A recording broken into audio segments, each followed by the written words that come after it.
بیشتر مردم رفتن. خیابونا خلوت شده.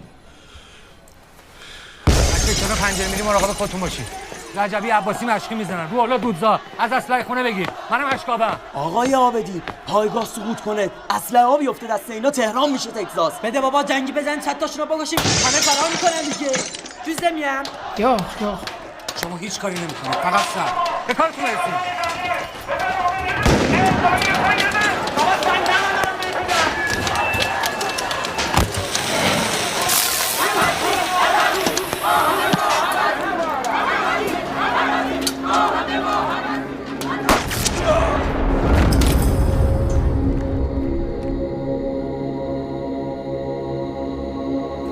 چی شده؟